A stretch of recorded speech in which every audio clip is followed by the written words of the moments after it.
now for Utah's most accurate forecast with Alana Brophy. Weather rates certified 11 years in a row.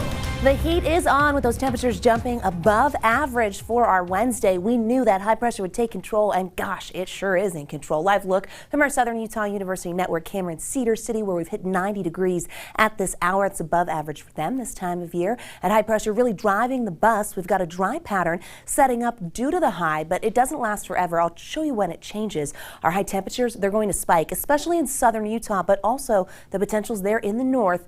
Our fire danger is also going to increase as we make it through the end of the work week and see those changes. Cloud cover has pushed in this afternoon. Live look from Linden, our Utah Lake camera, kind of showing off what's going on down there in Utah County. Lots of paddle boarders out there and kayakers. Make sure you wear those life jackets. I know those temperatures are hot, but water temperatures are cold. We have hit 90 in Salt Lake, mid 70s in Cache Valley, 91 in Moab, 100 degrees in St. George at this hour. So those above average numbers we called for, there they are. And we're not finished just yet. We still haven't hit peak heating down there in St. George. We will see 80s for the next several hours with that deck of clouds that we notice on the satellite continuing to impact our skies. Partly cloudy because we saw clearer conditions this morning, and we still have the sun peeking out in several locations. We will see periods of clouds as we head into the overnight, where temperatures will even be mild there. There's the cloud cover kind of pushing in, our westerly flow helping with that. Notice that tail of clouds extends down now into the West Desert towards Iron County.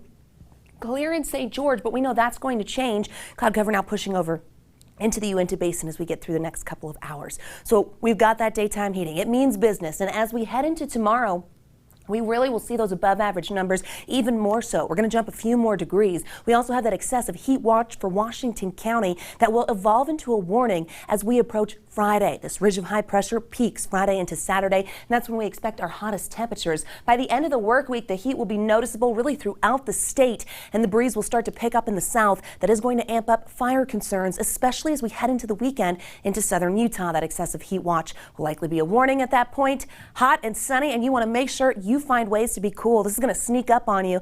This is early season heat, folks, way above average. Very dry in the south as we make it through the end of our work week. This big ridge, oof, it packs a punch, bringing in the heat, bringing in the triple-digit temperatures to southern Utah, and that extreme heat even to the north. We're going to look at a couple days in the 90s and be flirting with those triple digits even in Salt Lake. The winds picking up on Sunday, and that's ahead of a pretty organized cold front that we can see storming there in the Pacific Northwest. That's going to dip in and bring cooler air as we head into the latter half of the weekend and early next week. There is a slight potential for some wet weather there, so that's when we will see things change. That front is organized and will really amp up the winds, so we get critical fire conditions on Sunday as a result in southern Utah. Don't be surprised if we start to see some fire messaging like red flag warnings, because we have extremely dry fire fuels way above average when it comes to the heat, and then we're going to add the winds. 90s for tomorrow. 80s and 90s, triple digits expected in Moab, the Four Corners, 104 in St. George. Back-to-back triple-digit days in Washington County.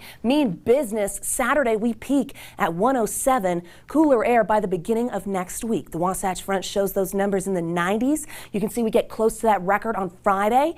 And as we head into Saturday, we get those 90s turning to 70s. Slight chance Sunday and Monday of some wet weather coming in with the front, but we're still several days away. So we'll keep you posted as that develops. To stay on top of the forecast, go ahead and download that ABC4 weather app.